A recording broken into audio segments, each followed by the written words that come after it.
रात के 11 बज चुके थे और आसमान से गिरती बारिश की मोटी-मोटी बूंदें जैसे आज किसी बड़े तूफान का इशारा कर रही थीं। शहर के बाहरी इलाके में बने एक आलीशान क्लब के अंदर का माहौल बाहर की सर्द और डरावनी रात से बिल्कुल उलट था। कानों के पर्दे फाड़ देने वाला तेज म्यूजिक, चमकती रंग-बिरंगी लेजर लाइट्स और धुएं के बीच बेफिक्री से थिरकते हुए शहर के अमीरजादे। इसी भीड़ के बीच मौजूद थी नताशा आहूजा, 21 साल की नताशा, शहर के सबसे बड़े बिजनेसमैन यशवंत आहूजा की इकलौती और लाडली बेटी। काले रंग की एक बेहद खूबसूरत, घुटनों तक आती सिमरी ड्रेस में, जिसके खुले गले और स्लीवलेस डिजाइन में उसका गोरा दमकता रंग और भी निखर रहा था। उसने अपने लंबी रेशमी बालों को खुला छोड़ा हुआ था, जो म्यूजिक की बीट्स के साथ हवा में लहरा रहे थे। उसकी बड़ी बड़ी गहरी आंखों में एक अजीब सा गुरूर और चेहरे पर दुनिया की हर फिक्र से आज़ाद होने का एक बेबाक एटीट्यूड था। उसके एक हाथ में मॉकटेल्स का गिलास था और वह अपनी सहेलियों के साथ जोर जोर से ठहाके लगाती हुई पार्टी को पूरी तरह एंजॉय कर रही थी। यार नताशा, तेरे पापा को पता चला कि तू इतनी रात को इस रैप पार्टी में है तो वो तो आसमान सिर पर उठा लेंगे, उसकी सहेली तान्या ने तेज म्यूजिक के बीच चिल्लाते हुए कहा। नताशा ने अपनी लाल लिपस्टिक लगे होंठों पर एक मगरूर सी मुस्कान बिखेरी और बेफिक्री से अपने बाल झटकते हुए बोली, डैड को मेरी हर खुशी प्यारी है और वैसे भी नताशा आहूजा को जो करना होता है वो करके रहती है, कोई मुझे रोक नहीं सकता। उसकी बात अभी पूरी भी नहीं हुई थी कि अचानक डीजे का बजता हुआ तेज म्यूजिक एक झटके में बंद हो गया। चमकती लाइट्स की जगह अचानक क्लब की तेज सफ़ेद लाइट्स ऑन हो गई। इससे पहले कि कोई कुछ समझ पाता, मेन गेट को जोर से धक्का देकर कुछ पुलिस वाले अंदर दाखिल हुए। पुलिस, कोई अपनी जगह से नहीं हिलेगा, सबके सब जहाँ हो वहीं खड़े रहोगे, एक हवलदार की गरजती हुई आवाज़ गूंजी। पार्टी में अफरा तफरी मच गई। जो लड़कियां कुछ देर पहले बेफिक्री से हंस रही थीं वो डर के मारे चीखने लगीं। लड़के इधर उधर भागने का रास्ता ढूंढने लगे। नताशा का भी दिल एक पल के लिए धक से रह गया। उसे अपने पापा की इज्जत का ख्याल आया। अगर कल के अखबार में यह छप गया कि यशवंत आहूजा की बेटी एक रैप पार्टी में पकड़ी गई है तो उनके बिजनेस और नाम पर बहुत बड़ा दाग लग जाएगा। भागो! नताशा ने तान्या के हाथ से अपना हाथ खींचा। नताशा ने अपनी हाई हील्स उतारी, उन्हें एक हाथ में पकड़ा और क्लब के पिछले दरवाजे की तरफ बेतहाशा भागने लगी। वह सड़क पर आ गई। बाहर खूब अंधेरा था और मूसलाधार बारिश हो रही थी। चंद ही सेकंड में उसकी महंगी ड्रेस बुरी तरह भीगकर उसके बदन से चिपक गई और उसके बाल चेहरे पर आ गिरे। कीचड़ और पानी में फिसलते हुए वह पार्किंग एरिया की तरफ दौड़ी। पीछे से पुलिस की सीटियों और कदमों की आवाज़ें आ रही थीं। उसका दिल पसलियाँ तोड़कर बाहर आने को बेताब था। सांसें तेज चल रही थीं। तभी उसकी नज़र पार्किंग के एक अंधेरे कोने में खड़ी एक काले रंग की भारी भरकम जीप पर पड़ी। यह पुलिस की गाड़ी नहीं लग रही थी, बल्कि किसी रफ एंड टफ इंसान की गाड़ी थी। वह तेजी से गाड़ी के पास पहुंची। नताशा ने बिना एक पल की देरी किए जीप का पिछला दरवाज़ा खींचा। किस्मत से वह खुला था और वह तेजी से अंदर घुसकर सीटों के बीच नीचे छुप गई। गाड़ी के अंदर लेदर और एक बेहद खास तेज मर्दाना परफ्यूम की खुशबू फैली हुई थी। नताशा ने अपने दोनों हाथों से अपना मुंह दबा लिया ताकि उसकी तेज सांसों की आवाज़ बाहर ना आ जाए। वह अभी अपनी धड़कनों को काबू करने की कोशिश कर ही रही थी कि अचानक क्लिक, ड्राइविंग सीट का दरवाज़ा खुला। नताशा का खून जम सा गया। बाहर से बारिश की बौछारों के साथ एक ऊंचा, लंबा और बेहद मजबूत कदकाठी वाला शख्स गाड़ी में दाखिल हुआ। उसने गाड़ी का दरवाज़ा जोर से बंद किया। नताशा अपनी जगह पर सिकुड़ कर रह गई। उस शख्स ने गाड़ी स्टार्ट करने से पहले जेब से एक रुमाल निकाला और अपने चेहरे और बालों से पानी पोंछा। अचानक उस आदमी के हाथ रुक गए। एक बेहद ट्रेंड पुलिस ऑफिसर की तरह उसे अपने गाड़ी के अंदर किसी और की मौजूदगी का एहसास हो चुका था। बाहर आ जाओ! एक बेहद भारी, सख्त और रोंगटे खड़े कर देने वाली ठंडी आवाज़ गाड़ी के सन्नाटे में गूंजी। नताशा की सांसें गले में ही अटक गईं। उसने कोई हरकत नहीं की। अगले ही पल उस शख्स ने झटके से पीछे मुड़कर गाड़ी की अंदरूनी लाइट ऑन कर दी। लाइट चलते ही नताशा की नज़र उस शख्स पर पड़ी और वह एक पल के लिए जैसी पत्थर की हो गई। सफ़ेद शर्ट और ब्लैक लेदर जैकेट में सलीके से सेट किए हुए बालों के साथ वह बेहद हैंडसम लेकिन उतना ही खौफनाक लग रहा था। उसकी जैकेट के अंदर पहनी हुई खाकी शर्ट पर एक वैद चमक रहा था। एसीपी रणवीर मल्होत्रा। उसकी आंखों में जैसे कोई धधकता हुआ समंदर था, ऐसी गहरी और सख्त निगाहें जो किसी भी मुजरिम को बिना छुए ही राख कर दे।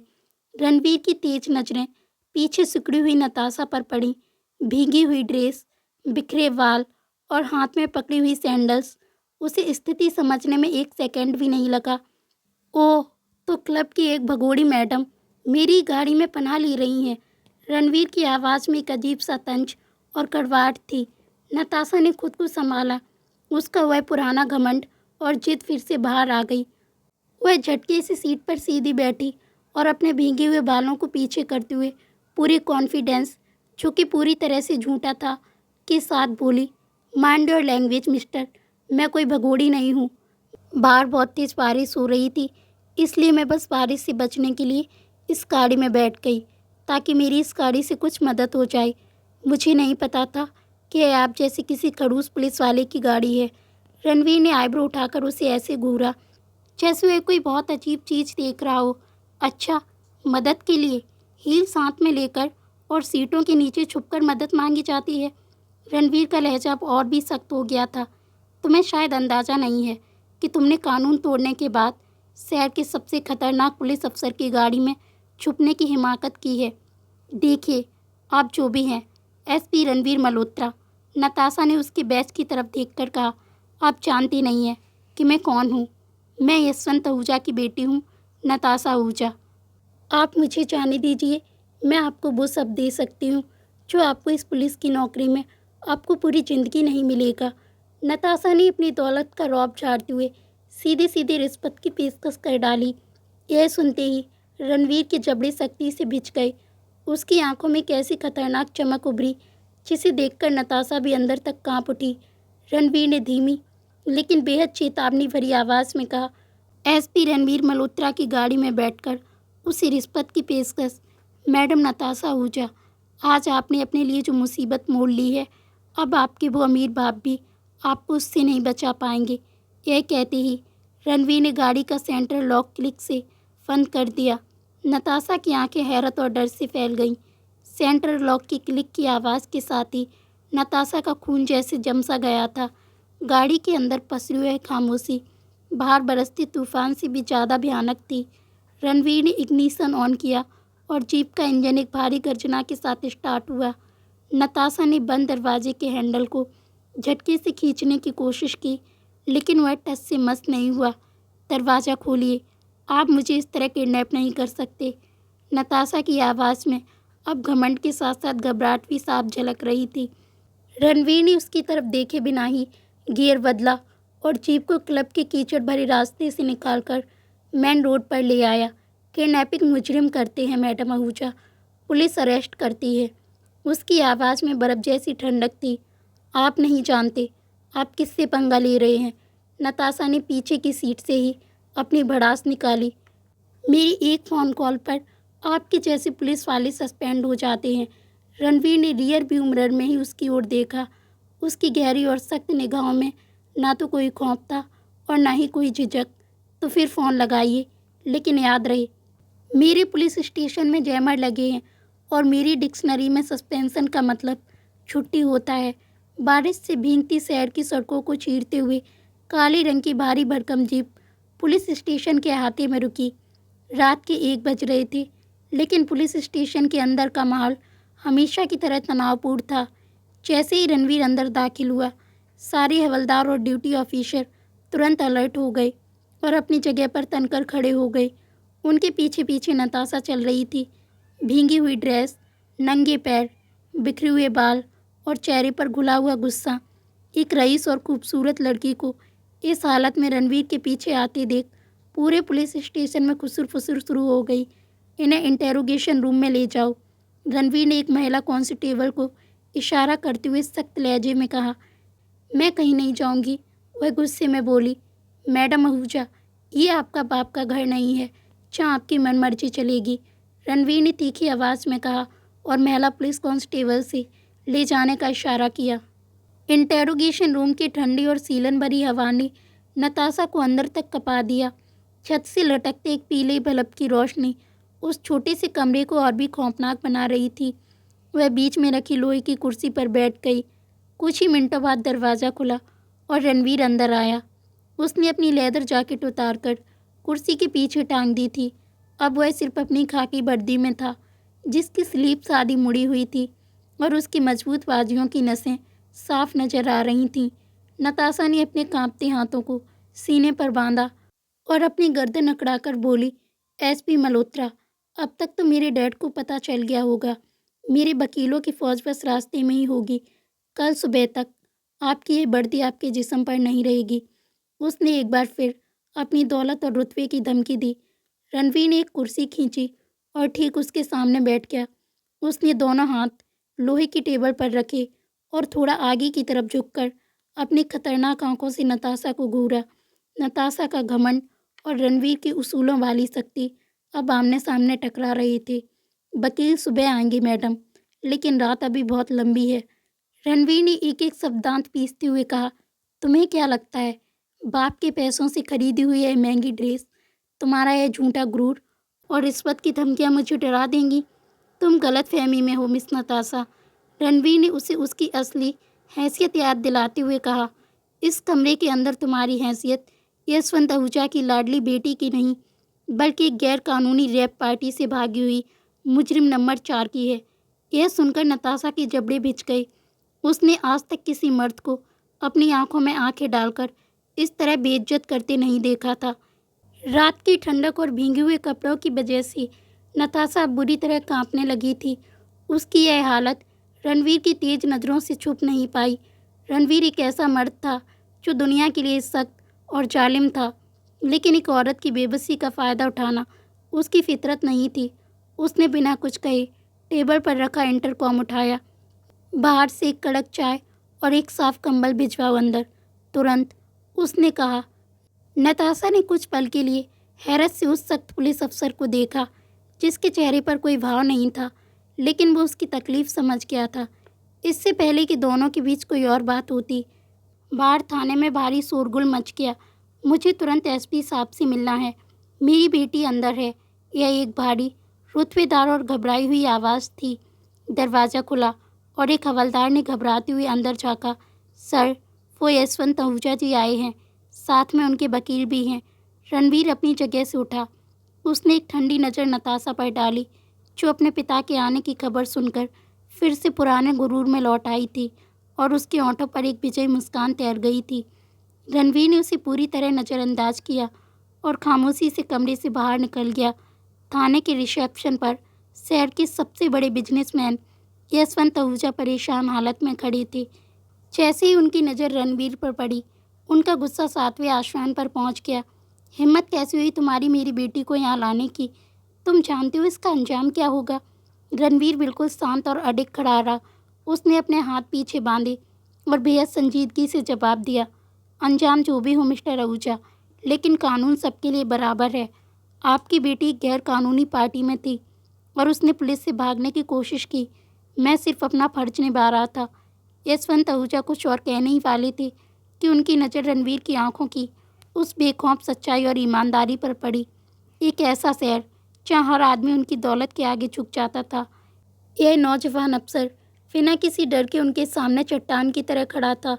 यशवंत का गुस्सा एकदम से शांत होने लगा और उसकी जगह एक अजीब सी हैरानी ने ले ली। यशवंत आहूजा एक बहुत ही अनुभवी बिजनेसमैन थे। वह लोगों की आंखों में लालच और खौफ पड़ने में माहिर थे, लेकिन रणवीर की उन गहरी धधकती आंखों में उन्हें सिर्फ एक ही चीज़ नजर आई, सच्चाई और अपने उसूलों के प्रति एक अटूट संजीदगी। कानून अपनी जगह है मिस्टर आहूजा, रणवीर ने अपनी बात जारी रखते हुए कहा। आपकी बेटी को कोई शारीरिक नुकसान नहीं पहुंचाया गया है, लेकिन जो फाइन और फॉर्मेलिटीज हैं वो आपको पूरी करनी होंगी। यशवंत ने बिना कोई बहस किए अपने वकील को इशारा किया।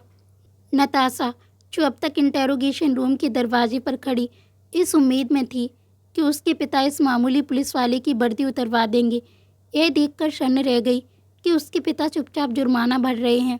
डैड, आप इस इंसान की बातें क्यों सुन रहे हैं? इसने मुझे, नताशा ने अपनी ऊंची आवाज़ में शिकायत करनी चाहिए, लेकिन यशवंत ने एक सख्त हाथ उठाकर उसे चुप करा दिया। कार में बैठो नताशा, अभी। यशवंत की आवाज़ में वह पिता वाला रुतबा था जिसे नताशा कभी टाल नहीं सकती थी। वह पैर पटकती हुई रणवीर को एक नफरत भरी नज़र से घूरती हुई बाहर निकल गई। रणवीर ने उसकी इस हरकत को पूरी खामोशी से नज़रअंदाज कर दिया।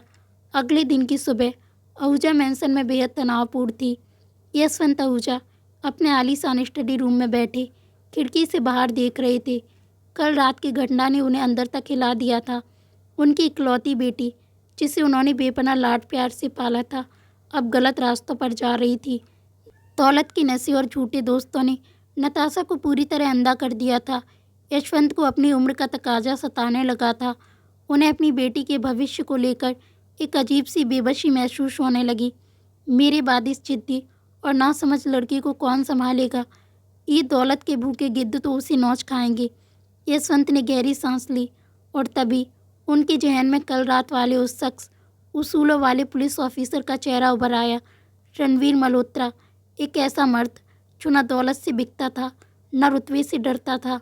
यशवंत को लगा जैसे उन्हें नताशा के लिए एक रक्षक, एक ऐसा हमसफ़र मिल गया है जो उसकी जिद को अपनी सख्ती और ईमानदारी से काबू कर सके। उन्होंने बिना वक्त बर्बाद किए कमिश्नर को फ़ोन घुमाया और रणवीर के बारे में पूरी जानकारी ली। रणवीर की ईमानदारी और उसकी शानदार सर्विस रिकॉर्ड ने यशवंत के फैसले को और भी पुख्ता कर दिया। उन्होंने तय कर लिया कि वह अपनी बेटी का हाथ इसी नौजवान के हाथ में देंगे। उसी शाम यशवंत आहूजा ने रणवीर को एक बेहद ज़रूरी और निजी सुरक्षा मामले का हवाला देकर अपने घर बुलाया। शाम के करीब 6 बज रही थी। रणवीर अपनी सिविल ड्रेस, एक डार्क ब्लू शर्ट और ग्रे ट्राउजर में आहूजा मैंसन पहुंचा। उसकी मजबूत कदकाठी और उसकी आंखों की वह चमक उस आलीशान महल में भी अपना अलग ही रौब बिखेर रही थी। यशवंत ने बहुत ही गर्मजोशी में उसका स्वागत किया और उसे अपने स्टडी रूम में ले गए। आपने किसी ज़रूरी काम से बुलाया था मिस्टर आहूजा? रणवीर ने सोफे पर बैठते हुए सीधे मुद्दे की बात की। यशवंत ने एक पल के लिए झिझक महसूस की, फिर अपनी बात रखी। रणवीर, कल रात जो भी हुआ उसके लिए मैं अपनी बेटी की तरफ से माफ़ी मांगना चाहता हूँ। मैंने तुम्हारी बैकग्राउंड चेक करवाई है। तुम एक बेहतरीन और ईमानदार अफसर हो। मुझे मेरी ड्यूटी के लिए किसी सर्टिफिकेट की ज़रूरत नहीं है सर। अगर बात सिर्फ इतनी है तो मैं चलता हूँ। रणवीर अपनी जगह से उठने लगा। रुको, यशवंत ने कहा। उनकी आवाज़ में एक पिता की गुजारिश थी। मैं एक बाप की हैसियत से तुमसे कुछ मांगना चाहता हूँ। मैं चाहता हूँ कि तुम मेरी बेटी नताशा से शादी कर लो। रणवीर के कदम वहीं रुक गए। उसकी सख्त आंखों में एक पल के लिए गहरी हैरानी उभरी। वह कुछ बोलने ही वाला था कि तभी स्टडी रूम का दरवाज़ा एक ज़ोरदार झटके से खुला। डैड, आपका दिमाग ख़राब हो गया है क्या? नताशा दरवाजे पर खड़ी थी। वह गुस्से से कांप रही थी। उसका गोरा चेहरा लाल पड़ चुका था। वह दरवाजे के बाहर से सब कुछ सुन चुकी थी। वह तेज़ कदमों से चलकर रणवीर के सामने आकर खड़ी हो गई और उसे ऊपर से नीचे तक हिराकत भरी नज़रों से देखा। एक मामूली पुलिस वाले से मेरी शादी? डैड, आप इस दो कौड़ी के इंसान के सामने मेरी कीमत लगा रहे हैं। नताशा की आवाज़ में जहर घुला हुआ था। इसकी औकात क्या है? इसके पूरे साल की तनख्वाह मेरे 1 महीने के शॉपिंग बिल से भी कम है। और ये खड़ूस, अनपढ़ों की तरह बात करने वाला इंसान मेरा पति बनेगा। मैं कुंवारी मर जाना पसंद करूँगी, लेकिन इस सड़क छाप पुलिस वाले से शादी कभी नहीं करूँगी। रणवीर के जबड़े सख्ती से भिज गए। उसकी मुट्ठियाँ तन गईं। एक आम मर्द होता तो इस बेइज्जती पर भड़क उठता, लेकिन रणवीर मल्होत्रा कोई आम मर्द नहीं था। उसने नताशा की इस बदतमीजी को एक अजीब सी रोंगटे खड़े कर देने वाली खामोशी के साथ सहा। उसने धीरे से अपनी नज़रें नताशा की नफ़रत से भरे चेहरे पर गड़ाईं। उस एक पल के आई कांटेक्ट में नताशा को लगा जैसे उसके अंदर की सारी आग रणवीर की आंखों के समंदर में बुझ गई हो।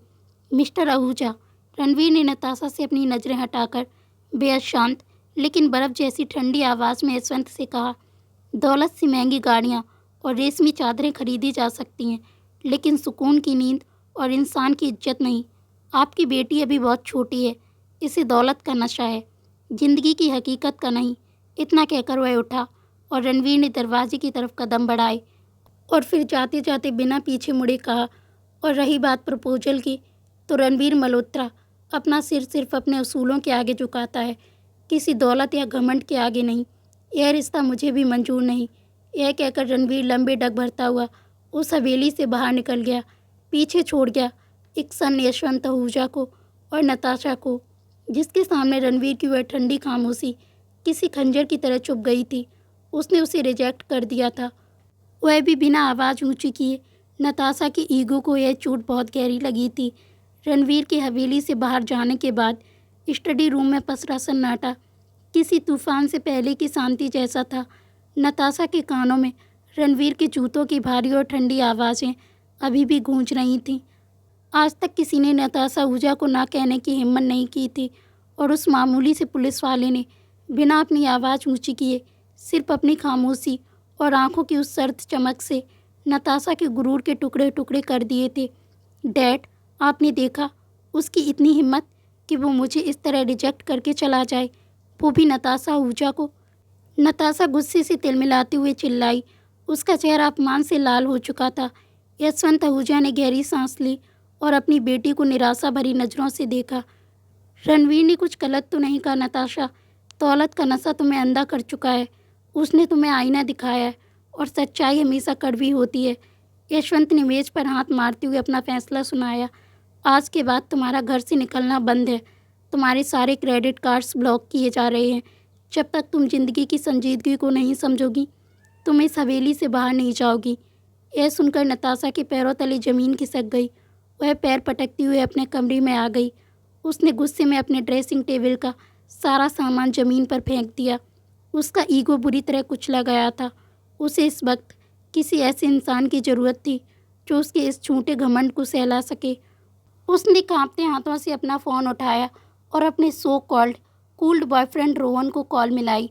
रोहन एक ऐसा लड़का जो खुद को एक उभरता हुआ बिजनेसमैन बताता था, लेकिन असल में वह शहर की अमीर लड़कियों को अपने फरेब के जाल में फंसाकर उनका पैसा ऐंठने वाला एक सातिर दिमाग था। लेदर जैकेट, कानों में स्टड और मीठी मीठी बातों का माहिर। रोहन, मुझे तुम्हारी ज़रूरत है। डैड ने मुझे घर में कैद कर दिया है और एक 2 कौड़ी के खड़ूस पुलिस वाले से मेरी शादी कराना चाहते हैं। नताशा ने फ़ोन उठते ही सुबकते हुए कहा। दूसरी तरफ एक धुएं से भरे पब में बैठे रोहन के चेहरे पर एक सातिर और लालची मुस्कान तैर गई, लेकिन उसने अपनी आवाज़ में फ़िक्र का नाटक करते हुए कहा, फॉर्ट, फेवी, शांत हो जाओ। तुम्हारे डैड तुम्हारे साथ ऐसा कैसे कर सकते हैं? वो सिर्फ तुम्हारी प्रॉपर्टी और तुम्हारे ट्रस्ट फंड को कंट्रोल करना चाहते हैं, लेकिन तुम नताशा आहूजा हो, तुम्हें कोई कंट्रोल नहीं कर सकता। नताशा को रोहन की बातों में अपना वही पुराना सुकून और आज़ादी नज़र आने लगी, जो असल में सिर्फ एक धोखा थी। तुम्हें उन्हें साबित करना होगा कि तुम इंडिपेंडेंट हो। रोहन ने जाल फेंकना शुरू किया। वैसे नताशा, तुम्हें याद है हमने उस फैशन बुटीक पार्टनरशिप की बात की थी? मैंने पेपर्स तैयार करवा लिए हैं। तुम बस किसी तरह आज रात घर से बाहर निकलो, हम वो पेपर्स साइन करेंगे, तुम्हारा ट्रस्ट फंड हमारे जॉइंट अकाउंट में ट्रांसफ़र करेंगे और कुछ दिनों के लिए गोवा निकल जाएंगे। जब तुम एक सक्सेसफुल बिजनेस वूमेन बनकर लौटोगी तो तुम्हारे डैड और वो सड़क छाप पुलिस वाला दोनों तुम्हारे पैरों में पड़े होंगे। नताशा का घमंड और रणवीर से बदला लेने की जिद ने उसकी सोचने समझने की रही सही ताकत भी ख़त्म कर दी थी। वह रोहन के इस खतरनाक फ्रेम में पूरी तरह फंस चुकी थी। मैं आऊँगी रोहन, आज रात ही। रात के 10 बज चुके थे। शहर के पुलिस स्टेशन में माहौल हमेशा की तरह सर्द और गंभीर था। एसपी रणवीर अपनी कैबिन में बैठा था। छत से लटकते पीले बल्ब की रोशनी उसके सख्त और हैंडसम चेहरे पर पड़ रही थी। वह पूरी संजीदगी के साथ शहर के एक बड़े क्रिमिनल गैंग की फाइल पढ़ रहा था। सर, सब इंस्पेक्टर ने कैबिन में दाखिल होते हुए एक नई फाइल मेज पर रखी। हमें उस लैंड माफिया और ड्रग कार्टेल के एक नए गुर्गे का सुराग मिला है। यह आदमी शहर की अमीर लड़कियों को प्यार के जाल में फंसाता है, उनसे पावर ऑफ अटॉर्नी साइन करवाता है और फिर लड़कियां गायब हो जाती हैं। रणवीर ने फाइल खोली। जैसे ही उसकी नज़र अंदर लगी तस्वीर पर पड़ी, उसकी उंगलियां रुक गईं। तस्वीर में रोहन था। रणवीर के ट्रेंड पुलिसिया दिमाग तेज़ी से चलने लगा। उसे याद आया कि जिस रात उसने क्लब पर रेड मारी थी, यह वही लड़का था जो नताशा आहूजा के इर्द गिर्द मंडरा रहा था और रेड पड़ते ही उसे छोड़कर सबसे पहले भागा था। तभी पुलिस स्टेशन में यशवंत आहूजा घबराते हुए दाखिल हुए। वो सीधे रणवीर के पास पहुंचे। उनके चेहरे को देखकर साफ लग रहा था कि वे बहुत परेशान हैं और उनके इस वक्त यहाँ आने की कोई बहुत बड़ी वजह है। तभी रणवीर ने पूछा, क्या हुआ मिस्टर आहूजा, आप इस वक्त यहाँ, सब ठीक तो है? यशवंत ने घबराई हुई आवाज़ में कहा, रणवीर, मैंने तुम्हारे जाने के बाद गुस्से में नताशा को कमरे में बंद कर दिया था, लेकिन जब मैं उसे खाना देने के लिए उसके कमरे में गया तो वो अपने कमरे में नहीं थी। कहीं वो उस रोहन के साथ तो नहीं चली गई? मैंने उसे कितना समझाया कि वह सही लड़का नहीं है, लेकिन वो समझती ही नहीं है। ऑफिसर, आप कैसे भी करके मेरी बेटी को ढूंढ लाइए। यह कहते हुए वह रणवीर के आगे हाथ जोड़ने लगे। रणवीर ने बेहद संजीदगी से कहा, मिस्टर आहूजा, आप टेंशन मत लीजिए, हम आपकी बेटी को ढूंढ लाएंगे। रणवीर ने आंखें बंद की। उसके कानों में नताशा की वो कड़वी और बेइज्जत करने वाली बातें गूंजने लगीं।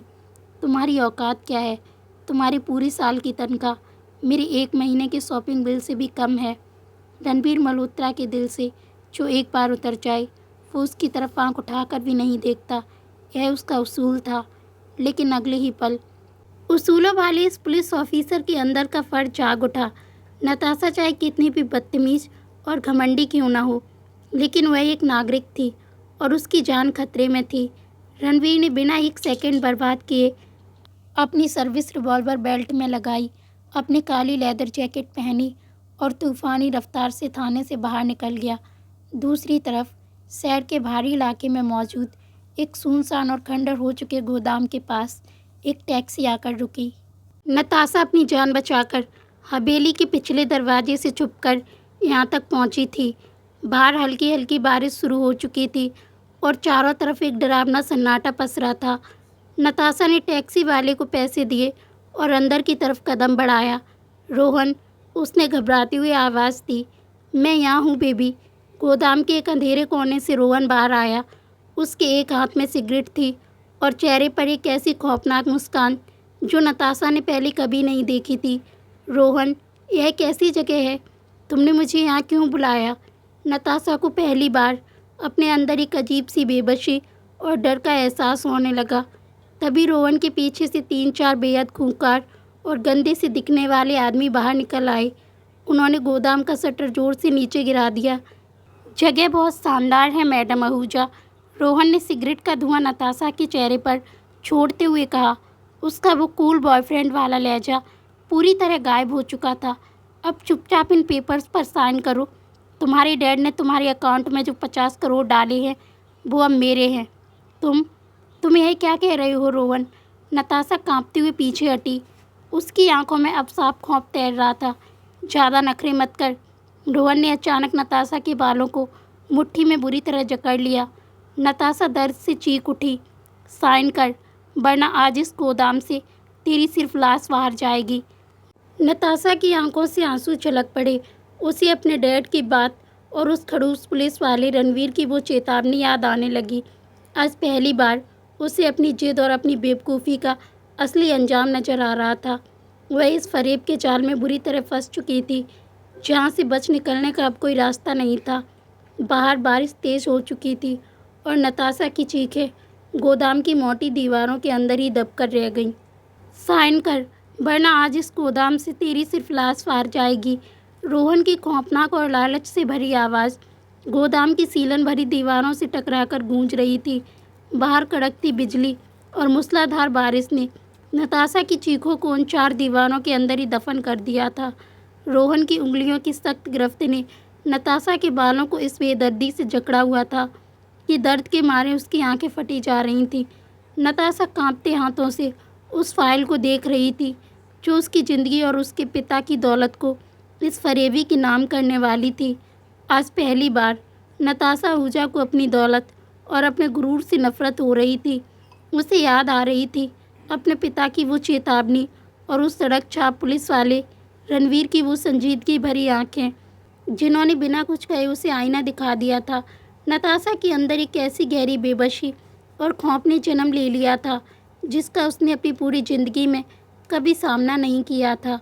उसने कांपते हाथों से पेन उठाया। उसकी आंखों से आंसू छलककर उन पेपर्स पर गिर रहे थे। उसके पास बचने का कोई रास्ता नहीं था। रोहन के चेहरे पर एक शैतानी और विजयी मुस्कान तैर गई। लेकिन इससे पहले कि नताशा उस कागज़ पर अपने दस्तखत करती, गोदाम के बाहर एक जोरदार ब्रेक लगने की आवाज़ आई। धड़ाम! एक भारी आवाज़ के साथ गोदाम का पुराना लोहे का शटर एक जोरदार झटके से उखड़कर अंदर की तरफ आ गिरा। उस भयानक आवाज़ से गोदाम की ज़मीन काँप उठी। रोहन और उसके 3 खूंखार गुंडे झटके से पीछे हटे। शटर के बाहर घुप अंधेरे और बरसती बारिश के बीच पुलिस की एक भारी भरकम काले रंग की जीप की हेडलाइट्स ने गोदाम के अंधेरे को चीर दिया और उस तेज़ सफ़ेद रोशनी के बीच दरवाजे पर एक साया नजर आया। एसीपी रणवीर मल्होत्रा, काली लेदर जैकेट, बारिश के पानी से भीगे हुए बाल और उसकी आंखों में दहकता हुआ मौत का समंदर। ठीक वक्त पर रणवीर की एंट्री ने गोदाम के अंदर पसरे खौफ के माहौल को एक पल में बदल कर रख दिया। रणवीर अपनी जगह पर किसी चट्टान की तरह खड़ा था। उसकी तेज और खतरनाक निगाहों ने गोदाम का जायजा लिया और जैसे ही उसकी नज़र जमीन पर रोती, कांपती और बिखरी हुई नताशा पर पड़ी, रणवीर के जबड़े सख्ती से भिज गए। उसके सीने में दबा हुआ कोई ज्वालामुखी जैसे फटने के लिए तैयार था। रणवीर! नताशा के कांपते होंठों से बस यही एक शब्द निकला। उसे अपनी आंखों पर यकीन नहीं हो रहा था कि जिस इंसान को उसने इतनी बुरी तरह बेइज्जत किया था, वही उसकी जान बचाने यहाँ तक आ पहुँचा है। ये पुलिस वाला यहाँ कैसे आ गया? मारो इसे! रोहन घबराहट में चिल्लाया। उसके तीनों गुंडे लोहे की रॉड और चाकू लेकर रणवीर की तरफ दौड़े, लेकिन वे भूल गए थे कि उनका सामना शहर के सबसे खतरनाक और उसूलों वाले अफसर से हो रहा था। रणवीर अपनी जगह से हिला भी नहीं। जैसे ही पहला गुंडा रॉड लेकर उस पर झपटा, रणवीर ने बिजली की तेज़ी से उसका हाथ पकड़ा और एक ही झटके में रॉड छीनकर उसके घुटने पर दे मारी। गुंडे की चीख से गोदाम गूंज उठा। अगले ही पल रणवीर किसी शेर की तरह उन पर टूट पड़ा। उसका हर बार किसी हथौड़े की तरह था। उसने बिना अपनी गन निकाले सिर्फ अपने मजबूत हाथों से उन तीनों गुंडों को कुछ ही सेकंड में अधमरा कर दिया। अब बारी रोहन की थी। रोहन, जो अब तक खौफ से कांपने लगा था, उसने अपनी जेब से एक स्विच ब्लेड निकाला और रणवीर की तरफ लपका। रणवीर! पीछे! नताशा चीख उठी, लेकिन रणवीर ने बिना पलक झपकाए रोहन के बार को अपने हाथों से ही रोक लिया। ब्लेड रणवीर की हथेली को हल्का सा चीरता हुआ निकल गया, लेकिन रणवीर के चेहरे पर दर्द की एक सिकन तक नहीं आई। उसने रोहन की कलाई को इतनी बेरहमी से मरोड़ा कि रोहन के हाथ से चाकू छूटकर दूर जा गिरा और उसके मुंह से दर्दनाक चीख निकल गई। नताशा आहूजा को छूने की हिम्मत! रणवीर की आवाज़ में एक ऐसी ठंडी और खौफनाक दरिंदगी थी जो किसी की भी रूह कँपा दे। तुमने अपनी मौत को दावत दी है। रणवीर ने रोहन के कॉलर को दबोचा और उसे हवा में उठाकर सीधा लोहे के पिलर पर दे मारा। रोहन खून से लथपथ होकर वहाँ ज़मीन पर ढेर हो गया। गोदाम में अब सिर्फ गुंडों के कराने और बाहर बरसती बारिश की आवाज़ें गूंज रही थीं। रणवीर ने अपनी लहूलुहान हथेली को झिड़का और अपनी भारी सांसों को काबू करते हुए पलटा। नताशा वहीं दीवार के सहारे सिकुड़कर बैठी हुई थी। उसके घुटने छिले हुए थे। महंगी ड्रेस कीचड़ से सनी थी और उसके चेहरे का सारा गुरूर आज हमेशा के लिए टूट चुका था। वह बुरी तरह कांप रही थी और हिचकियाँ लेकर रो रही थी। रणवीर धीमे, भारी कदमों से चलकर उसके पास आया। नताशा ने अपनी आंखें कसकर बंद कर लीं। उसे लगा रणवीर अब उसे ताने देगा, उसे उसकी हैसियत याद दिलाएगा और शायद उसे वहीं छोड़ देगा। लेकिन रणवीर मल्होत्रा, जो शहर के लिए सख्त और जालिम था, एक डरी हुई लड़की के सामने वो बिल्कुल अलग इंसान था। उसने बिना कोई शब्द कहे पूरी खामोशी के साथ अपनी लेदर जैकेट उतारी और बेहद नरमी से नताशा के कांपते हुए कंधों पर डाल दी। जैकेट में से आ रही रणवीर के उस तेज मर्दाने परफ्यूम की खुशबू ने नताशा के अंदर पसरी खौफ की ठंडक को एक अजीब से सुकून में बदलना शुरू कर दिया।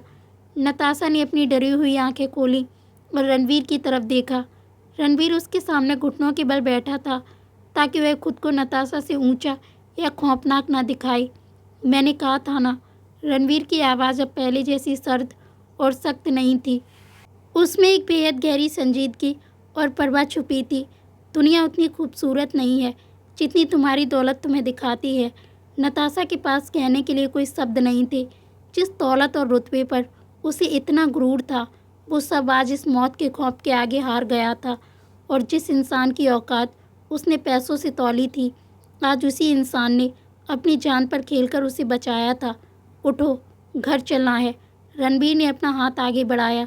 नताशा ने एक पल के लिए उस खून से सने लेकिन बेहद मजबूत हाथ को देखा।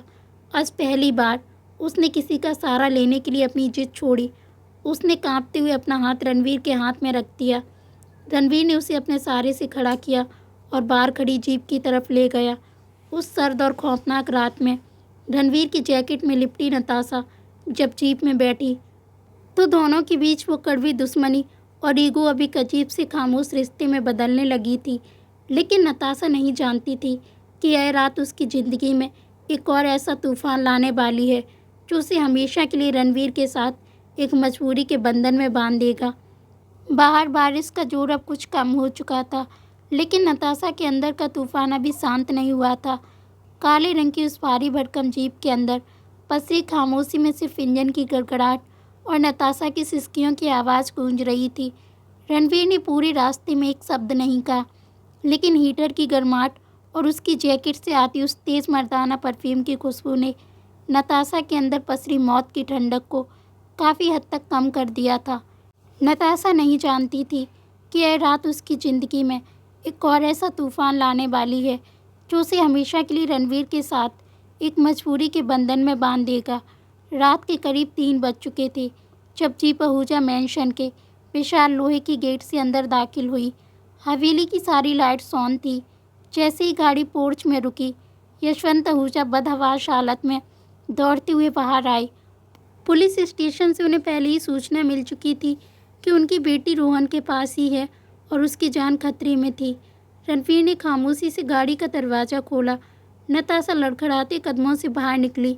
उसकी वह कीचड़ से सनी फटी हुई ड्रेस, बिखरे हुए बाल और चेहरे पर छाई खौफ की परत देखकर यशवंत का दिल टुकड़े टुकड़े हो गया। डैड, नताशा बस इतना ही कह पाई और अपने पिता के गले लगकर फूट फूट कर रोने लगी। आज उसके आंसुओं में कोई घमंड या जिद नहीं थी, बल्कि एक गहरी बेबसी और अपनी बेवकूफ़ी का पछतावा था। यशवंत ने अपनी बेटी को सीने से लगाया और उनकी नज़रें उस शख्स पर पड़ीं जो अपनी खाकी वर्दी और खून से सनी हथेली के साथ चट्टान की तरह अडिग खड़ा था। कुछ ही देर बाद हवेली की स्टडी रूम का माहौल बेहद भारी हो चुका था। नताशा को उसकी नौकरानी ने कमरे में सुला दिया था। स्टडी रूम में सिर्फ रणवीर और यशवंत आहूजा मौजूद थे। रणवीर, मैं किन शब्दों में तुम्हारा शुक्रिया अदा करूं? आज तुमने सिर्फ मेरी बच्ची की जान ही नहीं बचाई, बल्कि मेरी उम्र भर की कमाई हुई इज्जत को भी तार तार होने से बचा लिया। यशवंत की आवाज़ में एक पिता का दर्द और आभार दोनों छलक रहे थे। रणवीर ने अपनी हाथ पर बंधी फर्स्ट एड पट्टी को ठीक करते हुए अपनी उसी सर्द और संजीदा आवाज़ में कहा, मैंने सिर्फ अपनी ड्यूटी की है मिस्टर आहूजा। आपको शुक्रिया अदा करने की ज़रूरत नहीं है। लेकिन मैं आपको आगाह कर दूं, रोहन का गैंग बहुत खतरनाक है। वह आपकी बेटी की प्रॉपर्टी और जान दोनों के पीछे पड़ा है। आपको उसकी सुरक्षा कड़ी करनी होगी। इतना कहकर रणवीर उठा और दरवाजे की तरफ मुड़ा। तभी यशवंत ने आगे बढ़कर उसका रास्ता रोक लिया। यशवंत की आंखों में अब एक अजीब सी घबराहट और बेबसी थी। बदनामी और रोहन के गैंग से जान के खतरे को देखते हुए यशवंत आहूजा रणवीर से नताशा की रक्षा के लिए शादी की भीख मांगते हुए कहने लगे, सुरक्षा के पहरे कभी ना कभी टूट जाते हैं रणवीर। मैं अपनी दौलत से पूरी दुनिया खरीद सकता हूँ, लेकिन अपनी बेटी के लिए एक सुकून भरी महफूज ज़िंदगी नहीं। कल को जब मैं नहीं रहूँगा तो ये दौलत के भूखे गिद्ध से नौच खाएंगे। मेरी बच्ची को अपनी पनाह में ले लो रणवीर। मैं एक लाचार बाप की हैसियत से तुमसे अपनी बेटी की ज़िंदगी और शादी की भीख मांग रहा हूँ। रणवीर के कदम ठिठक गए। उसका उसूलों वाला सख्त दिमाग इस रिश्ते के खिलाफ बगावत कर रहा था। यह वही लड़की थी जिसने चंद घंटों पहले उसकी वर्दी, उसकी औकात और उसकी ईमानदारी का खुलेआम मजाक उड़ाया था। रणबीर मल्होत्रा के उसूल इजाज़त नहीं देते थे कि वह किसी ऐसी लड़की को अपनी ज़िंदगी में जगह दे। लेकिन फिर उसे गोदाम का वह मंजर याद आया। नताशा का वह खौफज़दा चेहरा, उसका टूट जाना और उसकी आंखों में छाई हुई बेबसी। रणवीर अंदर से चाहे जितना भी सख्त और जालिम हो, लेकिन एक औरत की हिफाजत करना उसकी रगों में दौड़ता था। उसने एक लंबी सांस ली, एक पिता के बहते आंसुओं के आगे उस सख्त पुलिस वाले का ईगो हार गया। रणवीर ना चाहते हुए भी राजी हो गया। ठीक है, रणवीर ने एक बेहद ठंडी आवाज़ में कहा, लेकिन मेरी एक शर्त है। इस शादी में कोई जश्न नहीं होगा, ना कोई मीडिया, ना कोई मेहमान और ना ही आहूजा परिवार का एक भी पैसा इस शादी में शामिल होगा। यशवंत आहूजा ने रणवीर की शर्त मान ली। नताशा, जो नीचे किचन में पानी पीने के लिए आई थी, उसने दरवाजे के बाहर से सब कुछ सुन लिया, लेकिन इस बार उसने कुछ नहीं कहा और वह अपने कमरे में चली गई। अगले ही दिन शहर के बाहरी इलाके में बने एक पुराने और शांत मंदिर में एक बेहद अजीबोगरीब शादी हो रही थी। एक ठंडी और खामोश शादी। नताशा ने लाल रंग का एक बेहद सादा सा जूड़ा पहना हुआ था। उसके चेहरे पर कल रात का खौफ अभी भी बाकी था। जिस नताशा आहूजा ने हमेशा एक ग्रैंड डेस्टिनेशन वेडिंग के सपने देखे थे, आज वह बिना किसी संगीत, बिना किसी खुशी के खामोशी से मंडप में बैठी थी। उसे अब भी यकीन नहीं हो रहा था कि उसकी जिद का अंजाम यही होगा। उसके ठीक बगल में रणबीर अपनी उसी खाकी वर्दी में बैठा था। उसके चेहरे पर कोई मुस्कान नहीं थी, बस एक फर्ज निभाने की संजीदगी थी। जब पंडित ने फेरे लेने के लिए कहा तो रणबीर ने अपनी जगह से उठकर नताशा की तरफ अपना हाथ बढ़ाया। नताशा ने अपने कांपते हुए हाथ को जब रणबीर के बेहद मजबूत और सख्त हाथ में रखा तो उसे एक अजीब सी सिरहन महसूस हुई। अग्नि के चारों तरफ घूमते हुए दोनों के बीच एक भी शब्द का आदान प्रदान नहीं हुआ। मंगलसूत्र पहनाते वक्त भी रणबीर की निगाहें बिल्कुल भावहीन थीं। यह कोई जुनूनी मोहब्बत की शुरुआत नहीं थी, बल्कि एक खौफनाक रात के बाद जन्मा एक मजबूरी का बंधन था। शादी संपन्न होने के बाद जब नताशा आहूजा मैंसन की चौखट छोड़कर रणबीर की साधारण सी सरकारी जीप में बैठी तो उसे लग रहा था जैसे वह एक दुनिया को छोड़कर किसी दूसरे ही ग्रह पर जा रही हो। एक ऐसी दुनिया जहाँ उसकी दौलत, उसका रुतबा और उसकी जीत की कोई मायने नहीं रखती थी। अब वह सिर्फ एसीपी रणबीर की पत्नी थी, एक ऐसे इंसान की पत्नी जिसके दिल तक पहुँचने का रास्ता दुनिया के सबसे मुश्किल रास्तों से भी ज़्यादा सख्त था। जीप के पहिए एक सादे से क्वार्टर के सामने आकर रुक गए। आहूजा मैंसन की चकाचौंध और दर्जनों नौकर की गहमा गहमी से दूर यह एक बेहद शांत और साधारण सा सरकारी घर था। बाहर सर्द रात की खामोशी को चीरते हुए रणवीर ने जीप का इंजन बंद किया। वह बिना कुछ कहे बाहर निकला और अपनी भारी सदी हुई चाल से घर के दरवाजे की तरफ बढ़ गया। नताशा, जो लाल रंग के उस सादे से जोड़े में थी, लड़खड़ाते कदमों से उसके पीछे पीछे चलने लगी। दरवाज़ा खोलकर रणवीर ने लाइट ऑन की। घर का अंदरूनी हिस्सा बिल्कुल रणवीर की शख्सियत जैसा था, बेहद साफ, सलीके से रखा हुआ, लेकिन किसी भी तरह की सजावट या नरमी से पूरी तरह खाली। वहाँ कोई ऐसा सामान नहीं था जो किसी इंसान के सुकून या शौक़ को दर्शाता हो, सिवाय एक कोने में रखी कुछ फाइलों और किताबों के। वो तुम्हारा कमरा है, रणवीर ने अपनी ठंडी और संजीदा आवाज़ में सामने वाले एक दरवाजे की तरफ इशारा किया और खुद किचन की तरफ मुड़ गया। नताशा भारी कदमों से चलकर उस बेडरूम में दाखिल हुई। यह बेडरूम का सीन उसके लिए किसी खौफनाक सपने जैसा था। कमरे में एक साधारण सा डबल बेड था जिस पर सलीके से चादर बिछी थी। कोई फूल नहीं, कोई सजावट नहीं। नताशा बेड के किनारे बैठ गई। उसके अंदर एक अजीब सी सिरहन दौड़ रही थी। उसे कल रात का वह खौफनाक मंजर याद आने लगा। एक तरफ रोहन का धोखा था और दूसरी तरफ यह मजबूरी का बंधन। अचानक दरवाजे की आवाज़ हुई। रणवीर कमरे में दाखिल हुआ। उसने अपनी पुलिस की वर्दी उतार दी थी और अब एक सादे ब्लैक टी शर्ट और लोअर में था। उसके चौड़े कंधे और मजबूत कदकाठी उस छोटे से कमरे में और भी ज़्यादा हावी लग रहे थे। रणवीर को अपनी तरफ आता देख नताशा की सांसें हलक में अटक गईं। वह झटके से खड़ी हो गई और बेड के सिरहाने से सटकर पीछे की तरफ खिसक गई। अपने सीने पर हाथ बांधे वह बुरी तरह कांप रही थी। नताशा को लगा रणवीर उसका फ़ायदा उठाएगा। आखिर अब वह कानूनी तौर पर उसकी पत्नी थी और इस बंद कमरे में वह पूरी तरह से अकेली और बेबस थी। नताशा ने अपनी आंखें कसकर बंद कर लीं, इस खौफ में कि अगला पल उसके लिए कोई नई मुसीबत लाएगा। लेकिन कई सेकंड बीत जाने के बाद भी जब कोई हरकत नहीं हुई तो नताशा ने अपनी डरी हुई आंखें खोलीं। रणवीर उसे देख तक नहीं रहा था। रणवीर उसे पूरी तरह इग्नोर करता हुआ वह बेहद खामोशी और लापरवाही से अलमारी की तरफ गया। उसने वहाँ से एक तकिया और एक एक्स्ट्रा कंबल निकाला। बिना नताशा की तरफ एक नज़र भी डाले उसने तकिए और चादर को ज़मीन पर फेंका। उसने फर्श पर अपने सोने की जगह बनाई। नताशा हैरत से उसे देख रही थी। एक पल के लिए उसका पुराना ईगो फिर से जाग उठा। एक ही कमरे में, एक ही बेड के पास उसकी जैसी हसीन और खूबसूरत लड़की दुल्हन बनकर खड़ी थी, लेकिन यह इंसान उसे ऐसी नज़रअंदाज कर रहा था जैसे उसका कोई वजूद ही ना हो। तुम तुम फर्श पर क्यों सो रहे हो? नताशा के होंठों से घबराहट और उलझन में यह सवाल निकल ही गया। रणवीर, जो ज़मीन पर लेटने ही वाला था, बीच में रुक गया।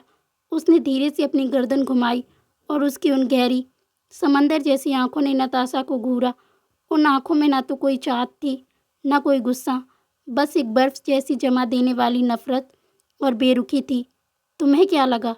रणवीर की आवाज़ कमरे की खामोशी में किसी चाबुक की तरह गूंजी कि इस लाल जोड़े में तुम्हें देखकर मैं अपने उसूल भूल जाऊंगा, या कल रात तुम्हारी जान बचाकर मैंने जो तुम्हारे पिता पर एहसान किया है उसकी कीमत मैं आज इस बंद कमरे में वसूलूंगा। नताशा के पास कोई जवाब नहीं था। उसका चेहरा शर्मिंदगी से सफ़ेद पड़ने लगा था। रणवीर उठकर खड़ा हुआ और धीरे धीरे चलकर नताशा के करीब आया। नताशा डर के मारे और पीछे सिकुड़ गई, लेकिन रणवीर ने उसे छुआ तक नहीं। वह बस उसके चेहरे के बिल्कुल करीब झुका और एक एक शब्द पर जोर देते हुए बोला। रणवीर के दिल से जो एक बार उतर जाए वो उसकी तरफ आंख उठाकर भी नहीं देखता। वह आवाज़ इतनी ठंडी और इतनी भारी थी कि नताशा को लगा जैसे किसी ने उसके गुरूर को पैरों तले कुचल दिया हो। रणवीर ने पलटकर कमरे की मेन लाइट बंद कर दी और सिर्फ एक छोटा सा नाइट बल्ब जलता छोड़ दिया। चुपचाप सो जाओ, कल सुबह तुम्हें आहूजा मैंसन से तुम्हारा सामान लाना है। रणवीर ने फर्श पर लेटते हुए अपनी तरफ से बातचीत खत्म कर दी। कमरे में अब सिर्फ नाइट बल्ब की पीली रोशनी और एक खौफनाक सन्नाटा था। नताशा धम्म से बेड पर बैठ गई। आज तक उसे अपने हुस्न और अपनी दौलत पर बड़ा गुरूर था, लेकिन आज वह सब इस मामूली से पुलिस वालों के उसूलों के आगे हार गया था। आज पहली बार उसे महसूस हुआ कि किसी के दिल से उतर जाने की तकलीफ़ और बेबसी क्या होती है। उसने घुटनों में अपना सिर छिपा लिया और अंधेरे में उसके आंसू तकिए पर गिरने लगे, जबकि फर्श पर सोया रणवीर किसी पत्थर की तरह बेपरवाह और खामोश था। रात के उस खौफनाक सन्नाटे और आंसुओं की नमी के बीच न जाने कब नताशा की आंख लग गई थी और वह रात भर गहरी नींद में सोती रही।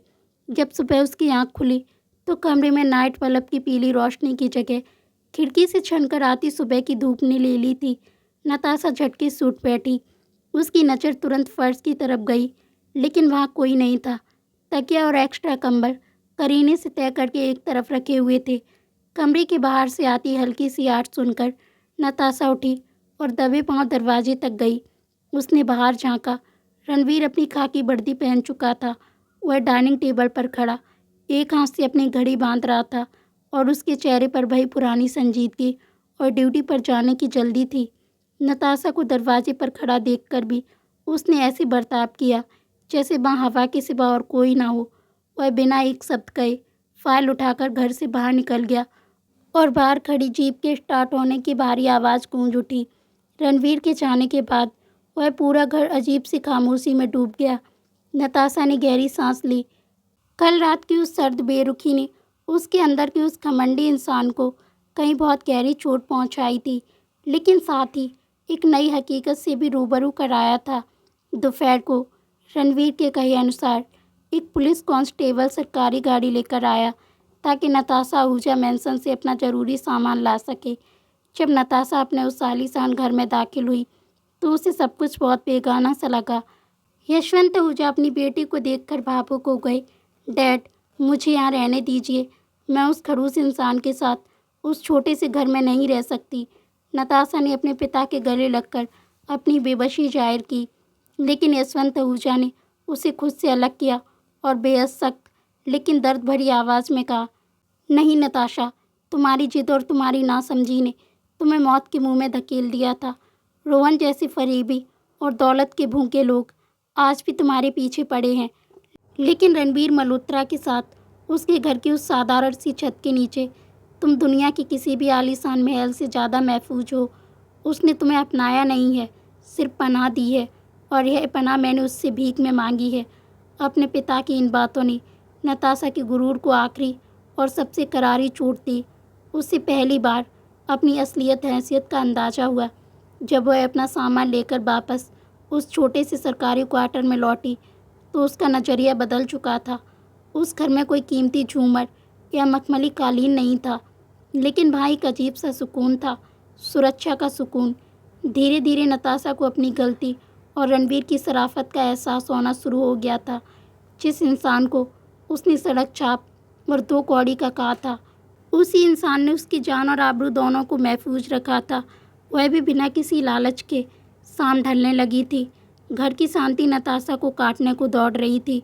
उसके सिर में ज़ोर से दर्द हो रहा था और वह अपने लिए 1 कप कॉफ़ी बनाना चाहती थी। वह किचन में गई। आहूजा मैंसन में उसके एक इशारे पर नौकरों की फ़ौज हाजिर हो जाती थी, लेकिन यहाँ उसे सब खुद करना था। उसने गैस स्टोव ऑन करने की कोशिश की, लेकिन उसे समझ नहीं आया। कॉफ़ी जार ढूंढते ढूंढते उसने गलती से एक कांच का बर्तन गिरा दिया, जो तेज़ आवाज़ के साथ फर्श पर चकनाचूर हो गया। ठीक उसी पल घर का मुख्य दरवाज़ा खुला। रणवीर अपनी ड्यूटी से लौट आया था। कांच टूटने की आवाज़ सुनकर वह तेज़ी से किचन की तरफ आया। नताशा घबराकर पीछे हटी। उसके पैर में कांच का एक छोटा सा टुकड़ा चुभने ही वाला था कि रणवीर की भारी आवाज़ गूंजी, वहीं खड़ी रहो, हिलना मत। नताशा अपनी जगह पर बुत बनकर रह गई। उसे लगा अब रणवीर उस पर चिल्लाएगा, उसे ताने देगा कि वह एक मामूली सा काम भी नहीं कर सकती। लेकिन रणवीर ने ऐसा कुछ नहीं किया। उसने पूरी खामोशी के साथ झाड़ू उठाया और नताशा के पैरों के पास बिखरे कांच के टुकड़ों को साफ किया। बाहर जाओ, रणवीर ने बिना उसकी आंखों में देखे बेहद ठंडे लहजे में कहा। नताशा चुपचाप किचन से बाहर आकर डाइनिंग टेबल की कुर्सी पर बैठ गई। उसका सिर दर्द से फटा जा रहा था और उसे अपने नकारा होने पर रोना आ रहा था। वह अपने हाथों में सिर गिराए बैठी थी। कुछ मिनटों बाद एक हल्की सी खनक के साथ डाइनिंग टेबल पर एक मग रखा गया। नताशा ने चौंक कर सिर उठाया। मग से उठती भाप और उस बेहद जानी पहचानी खुशबू ने उसे हैरान कर दिया। यह उसकी फेवरेट हेज़लनट रोस्टेड कॉफ़ी थी।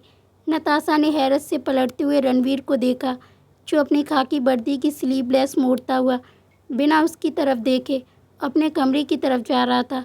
रणवीर का घर में उसकी पसंद का ध्यान रखना, जैसे बिना बोले उसकी फेवरेट कॉफ़ी ला देना, नताशा के लिए एक बहुत बड़ा झटका था। यह कॉफ़ी का जार इस घर में सुबह तक नहीं था। इसका मतलब रणवीर अपनी थका देने वाली ड्यूटी के बीच भी यह याद रखकर उसके लिए उसकी पसंद की कॉफ़ी लेकर आया था।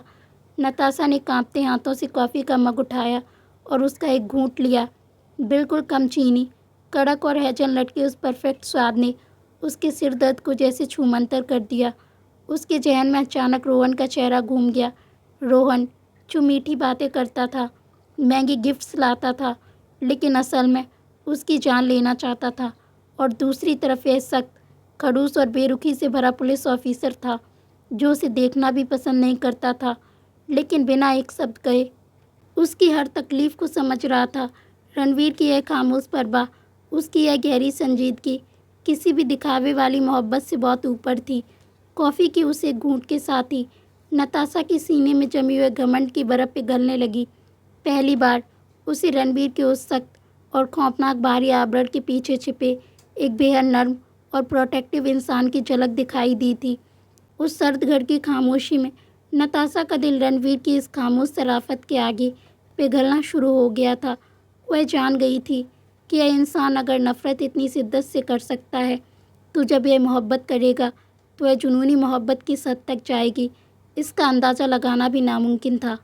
कॉफ़ी की उस एक घूंट और उस सर्द रात की खामोशी ने नताशा के अंदर के उस मगरूर और ज़िद्दी इंसान को पूरी तरह से झकझोर कर रख दिया था।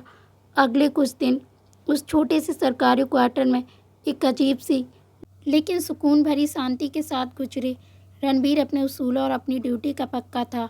वह सुबह जल्दी निकल जाता और देर रात थका हारा लौटता।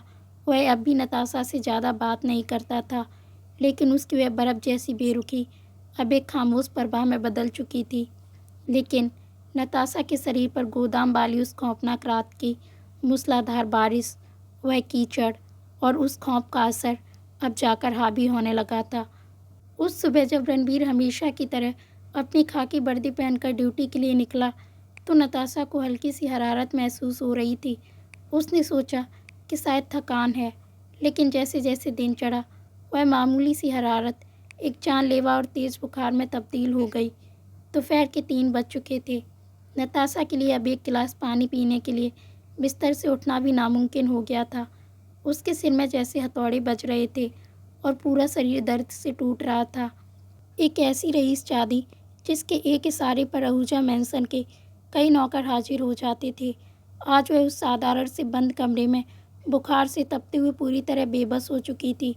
उसका पूरा शरीर बुरी तरह कांप रहा था, होंठ सूखकर पपड़ी बन गए थे और वह दर्द से लगातार करा रही थी। दूसरी तरफ शहर के पुलिस स्टेशन में एसपी रणबीर अपने कैबिन में बैठा एक बेहद संगीन क्रिमिनल केस की फाइलें खंगाल रहा था।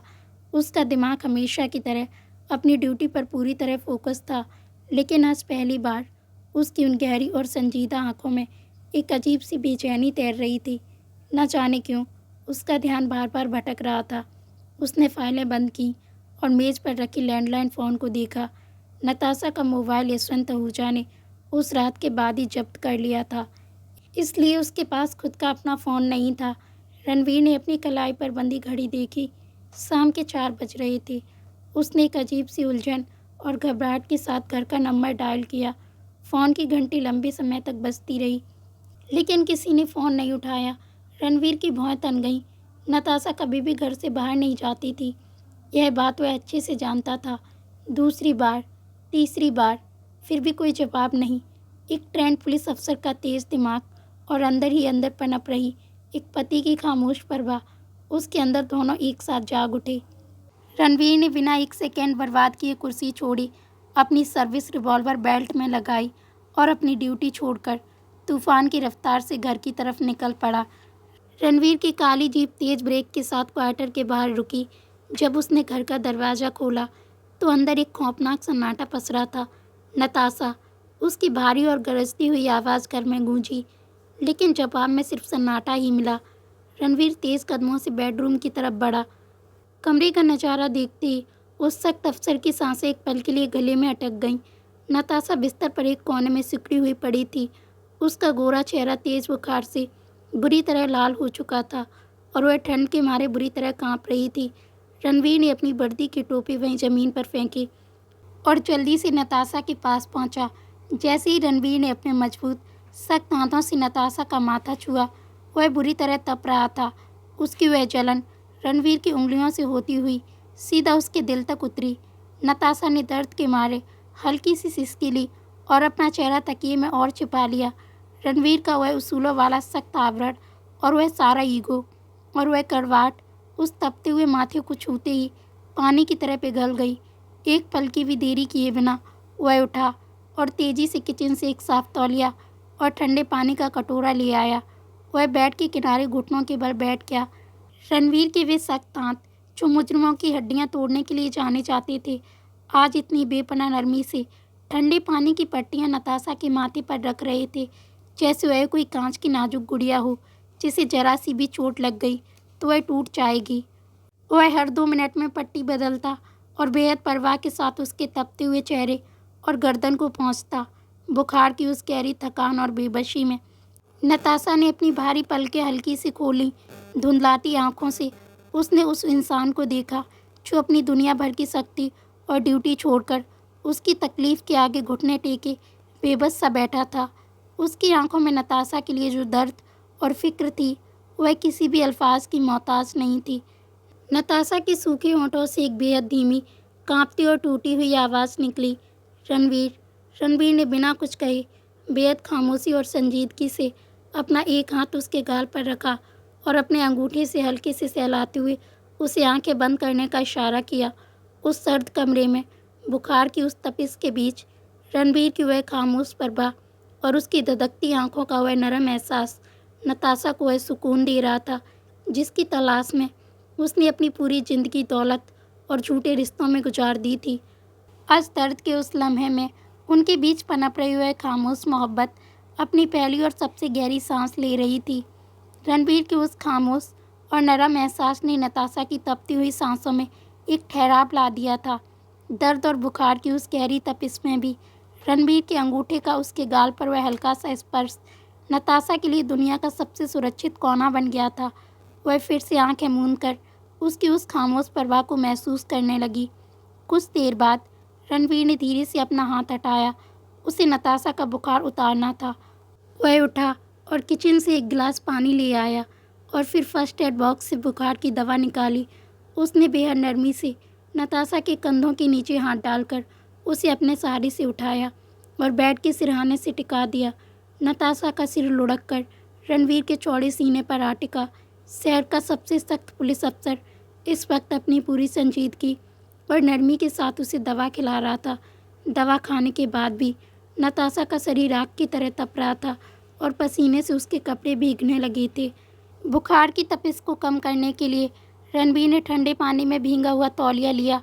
एक ऐसा आदमी जो पूरे शहर के लिए सख्त और जालिम था, वह बड़े ही नरम हाथों से तौलिए से उसके चेहरे और गर्दन को साफ कर रहा था।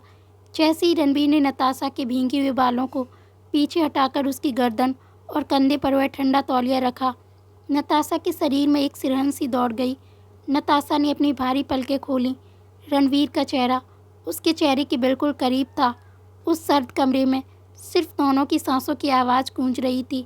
नताशा की कमज़ोर, आंसुओं से भरी आंखें रणवीर की उन गहरी, समंदर जैसी आंखों से टकराईं।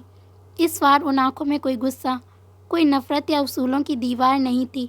वहाँ सिर्फ एक चीज़ थी, बेपनाह फ़िक्र। रणवीर उसकी उलझन और तकलीफ़ को अच्छी तरह समझ रहा था। बिना कोई शब्द कहे वह बेहद खामोशी से अपना काम करता रहा। उसने नताशा के हाथों और बाजुओं को भी तौलिए से पोंछा ताकि उसे बुखार की उस जलन से राहत मिल सके। रणवीर का यह स्पर्श किसी मजबूरी का नहीं था, बल्कि उसमें एक अजीब सी शिद्दत और परवाह थी। मैं बहुत बुरी हूँ न रणवीर। अचानक नताशा के सूखे और कांपते होंठों से ये अल्फाज टूट कर गिरे। उसकी आवाज़ में एक गहरी बेबसी और अपनी पिछली गलतियों का भारी पछतावा था। मैंने तुम्हारे साथ कितना बुरा बर्ताव किया, तुम्हारी बेइज्जती की, और तुम अब भी। नताशा के गले में रुलाई का एक बड़ा सा गोला अटक गया। वह अपनी बात पूरी नहीं कर पाई। उसकी आंखों से आंसुओं का सैलाब फूट पड़ा। वह जो इतने दिनों से अपने अंदर का दर्द, खौफ और पछतावा दबाए बैठी थी, आज रणवीर की इस बेपनाह शराफत के आगे टूट गई। उसने अपने दोनों कांपते हुए हाथों से रणवीर की खाकी शर्ट का कॉलर दबोच लिया और अपना चेहरा उसके सीने में छिपाकर फूट फूट कर रोने लगी। रणवीर एक पल के लिए सन्न रह गया। नताशा का इस तरह उसके सीने से लगकर रोना उसके लिए बिल्कुल अप्रत्याशित था। उसने अपनी पूरी ज़िंदगी में सिर्फ मुजरिमों की चीखें सुनी थीं, लेकिन आज अपनी पत्नी की दर्द भरी सिसकियाँ उसके सख्त सीने को चीर रही थीं। कुछ पल की झिझक के बाद रणबीर ने अपनी मजबूत बाहों का घेरा नताशा के इर्द गिर्द कस लिया। उसने अपनी ठुड्डी नताशा के सिर पर टिका दी और अपना एक बड़ा सा सख्त हाथ उसकी पीठ पर बेहद नरमी से सहलाने लगा। यह उस खामोश आदमी का तरीका था, उसे यह बताने का कि अब वह अकेली नहीं है। जो बीत गया उसे भूल जाओ। रणबीर की भारी और सर्द आवाज़ में आज एक अजीब सा सुकून और गर्माहट थी। तुम अब मेरी पनाह में हो नताशा। और रणबीर मल्होत्रा जिसे अपनी पनाह में ले ले, उससे रोने नहीं देता। उसकी उस भारी आवाज़ और बाहों के मजबूत घेरे में नताशा को वह महफूज जगह मिल गई थी जिसकी उसे तलाश थी। वह देर तक उसके सीने से लगी रोती रही और रणबीर पूरी खामोशी से उसकी सारी तकलीफ़, उसकी सारी बेबसी को अपने अंदर समेटता रहा। उस रात बुखार की तपिश और आंसुओं की नमी के बीच उन दोनों का वह मजबूरी का बंधन एक बेहद गहरे और अटूट भरोसे में तब्दील हो चुका था। नताशा जान गई थी कि इस सख्त इंसान के सीने में जो दिल धड़कता है, वह अगर एक बार प्यार करने पर आ जाए तो उसकी जुनूनी मोहब्बत की कोई हद नहीं होगी। बुखार की उस तपती हुई रात के बाद उस छोटे से सरकारी क्वार्टर की हवा में एक अजीब सा ठहराव आ गया था। रणवीर की बाहों के उस महफूज घेरे ने नताशा के अंदर के हर खौफ, हर घमंड और हर शिकायत को हमेशा के लिए मिटा दिया था। अगले कुछ दिनों में नताशा की तबीयत में सुधार होने लगा, लेकिन जो सबसे बड़ा बदलाव आया था वह उसके मिजाज में था। जिस नताशा आहूजा ने कभी खुद गिलास उठाकर पानी तक नहीं पिया था, वह अब अपने कामों के साथ साथ रणवीर की काम भी करने लगी थी। वह सुबह उठकर उसकी खाकी वर्दी को सलीके से प्रेस करती, उसकी फाइलें सलीके से रखती और उसकी ड्यूटी से लौटने से पहले उसकी फेवरेट कॉफ़ी और खाना तैयार रखती। रणवीर अपनी तेज और संजीदा निगाहों से उसकी इन हरकतों को खामोशी से नोटिस कर रहा था, लेकिन वह कुछ बोलता नहीं था। उस रात बाहर सर्द हवाएं चल रही थीं। कमरे में नाइट बल्ब की पीली रोशनी फैली थी। रात को जब वह सोने आया तो नताशा बुरी तरह बेचैन थी, करवट पर करवट बदल रही थी। उसके सीने में जज्बातों का ऐसा तूफान उठ रहा था जिसे अब वह और दबा कर नहीं रख सकती थी। रणबीर ने अपने सोने के लिए ज़मीन पर जगह बनाई, लेकिन नताशा की बेचैनी उससे छुपी नहीं रह सकी। क्या हुआ, एनी प्रॉब्लम? रणवीर ने नरमी से पूछा। उसका यह नरम लहजा महसूस करके नताशा को थोड़ी हिम्मत मिली और वह एकदम उठकर बैठ गई। उसने अपने कांपते हुए हाथों को आपस में रगड़ा और गहरी सांस लेते हुए बोली, मुझे मुझे आपको सॉरी कहना था। वह नजरें झुकाते हुए बड़ी ही मुश्किल से अपने शब्द पूरे कर पाई थी। रणबीर अपनी जगह पर रुक गया। उसने पलटकर नताशा की तरफ देखा। उसकी उन गहरी आंखों में एक सवाल था। सॉरी? लेकिन किस लिए? आपको रिजेक्ट करने के लिए। नताशा की आवाज़ भर्रा गई। उस दिन मैंने आपके सामने जो कुछ भी कहा, आपकी हैसियत और आपकी तनख्वाह का मजाक उड़ाया। मैं बहुत घमंडी और बेवकूफ़ थी। आपने मुझे पनाह दी, मेरी जान बचाई और मैंने सिर्फ आपकी बेइज्जती की। यह सुनकर रणवीर एक पल के लिए ठटक गया। शहर के उस सख्त पुलिस वाले का दिल उस मासूमियत और सच्चे पछतावे के आगे पिघलने लगा। वह धीरे से चलकर बेड के करीब आया और उसके सामने घुटनों के बल बैठ गया। कोई बात नहीं, इंसान होने के नाते यह हक था तुम्हें, रणबीर ने बेहद संजीदगी और एक अजीब से सुकून भरे लहजे में कहा। नताशा ने अपनी आंसुओं से भरी आंखें उठाईं और रणवीर को देखा। तो अब आप मुझे आपके सारे काम करने दीजिए रणवीर, मैं आपके काम करना चाहती हूँ। रणबीर ने उसे हैरत से देखा। वह उसकी आंखों में छुपी मोहब्बत पड़ चुका था, लेकिन फिर भी जानबूझकर पूछ बैठा, क्यों? क्योंकि मुझे आपके काम करके अच्छा लगता है। क्यों अच्छा लगता है? नताशा का दिल पसलियाँ तोड़कर बाहर आने को बेताब था। उसने अपनी नज़रें झुका लीं और उंगलियां चटकाते हुए एकदम से कह गई, क्योंकि आप अच्छे लगते हैं मुझे। उस सर्द और खामोश कमरे में नताशा का यह इकरार किसी मीठे संगीत की तरह गूंज गया। रणवीर के होंठों पर एक बेहद दुर्लभ और खूबसूरत मुस्कान तैर गई। उसने मुश्किल से अपनी मुस्कान संभाली और अपनी उसी भारी लेकिन अब शरारत भरी आवाज़ में पूछा, सिर्फ अच्छा लगता हूँ? मोहब्बत प्यार वगैरह कुछ नहीं? उसने संजीदा अंदाज में पूछा। नताशा का चेहरा शर्म से पूरी तरह लाल हो गया। उसने अपनी बड़ी बड़ी गहरी आंखों से सीधे रणवीर की आंखों में झांका और बिना किसी झिझक के बोली, है मोहब्बत, है, बहुत है। वह जल्दी से बोली। रणवीर के सब्र का बांध अब पूरी तरह टूट चुका था। इतने दिनों से उसने खुद पर जो सख्त पहरे बिठा रखी थी, जो उसूलों की दीवार खड़ी कर रखी थी, वह नताशा के इस इकरार की शिद्दत के आगे ढह गई। रणवीर के होंठों पर हल्की सी मुस्कान आ गई। Love you too. उसने उसके कान के करीब सरगोशी की तो वह एकदम से मुस्कुरा दी, एक सुकून भरी मुस्कान। रणवीर के इन 3 शब्दों ने उसे नई जिंदगी दी थी। रणवीर ने अपनी मजबूत हाथों से नताशा के चेहरे को थामा। उसकी आंखों में अब वह आग नहीं थी जो मुजरिमों को राख कर दे, बल्कि अब उसकी आंखों में मोहब्बत की वह आग थी जो सिर्फ और सिर्फ नताशा के लिए धधक रही थी। उसने बड़ी शिद्दत से उसके माथे पर अपने नरम से होंठ रख दिए। वह उसके और करीब आ गया। उसके स्पर्श में इतना जुनून, इतनी शिद्दत थी कि नताशा की सांसें अटक गईं। नताशा ने अपनी दोनों मुट्ठियों से उसके शर्ट के कॉलर को दबोच लिया था और उसकी शिद्दत को बर्दाश्त किया था। रणवीर की वह तेज़ मर्दाना परफ्यूम की खुशबू अब नताशा के पोर पोर में बसने लगी थी। अपनी शिद्दतें उसके होंठों पर लुटाने के बाद वह उसे बाहों में लेकर बेड पर आया था। लाइट बंद करता हुआ वह उसके वजूद पर बादल बनकर छाया था। नरम गरम सी सरगोशियाँ, मधुर शुष्कियाँ उसे और भी जुनूनी कर रही थीं।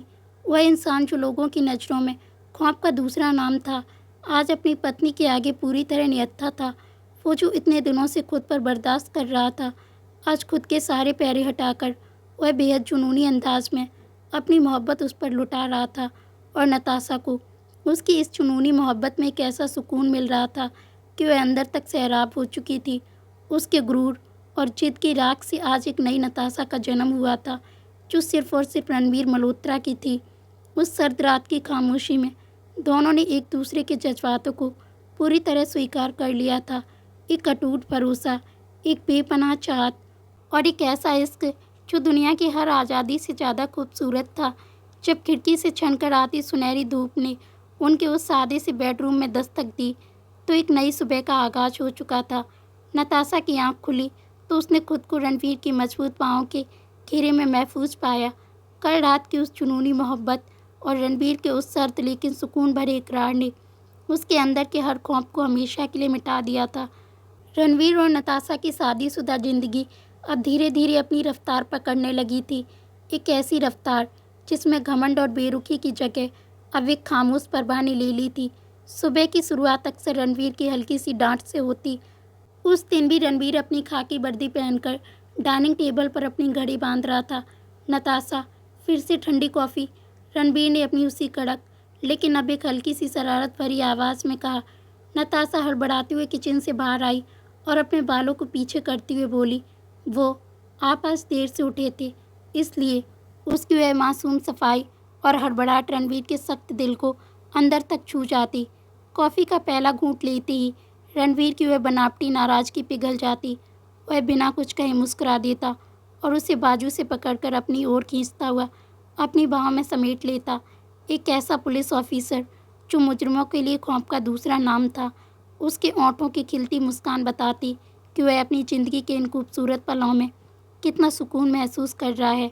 नताशा यह मुस्कान देखती और यही उसके दिन की सबसे बड़ी जीत होती। वक्त के साथ उस छोटे से सरकारी क्वार्टर का माहौल पूरी तरह बदल गया था।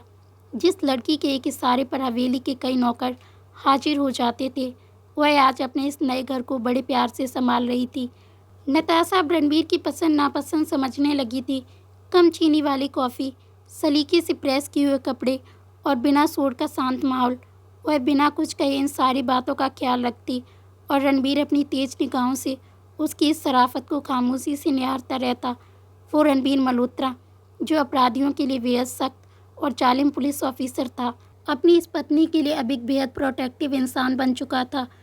कभी कभी रणवीर जानबूझकर पुलिस स्टेशन की फाइल घर ले आता और बेडरूम की जगह ड्राइंग रूम में बैठकर काम करता, ताकि नताशा पास रहे। जब नताशा बहाने से पानी या कॉफ़ी देने जाती तो रणवीर बिना नज़र उठाए अपनी उसी संजीदा आवाज़ में कहता, यहीं बैठ जाओ। रणवीर फाइल पर बैठकर काम करता रहता और नताशा बस उसे खामोशी से निहारती रहती। उन दोनों को अब शब्दों की ज़रूरत नहीं पड़ती थी। दोनों खामोशी के साथ बैठते, पर उस खामोशी में भी एक अपनापन होता। बदले में रणवीर भी उसे बेपनाह चाहत देता।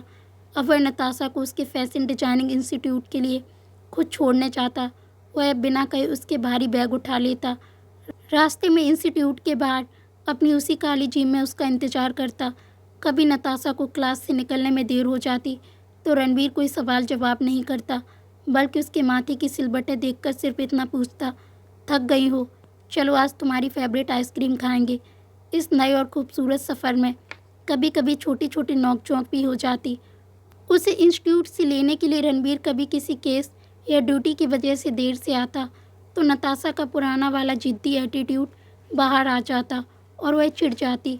रणवीर उसकी वह प्यारी सी नाराज़गी देखकर समझ जाता कि आज उसकी कोई सफाई काम नहीं आएगी और उसे माफ़ी मांगनी पड़ेगी।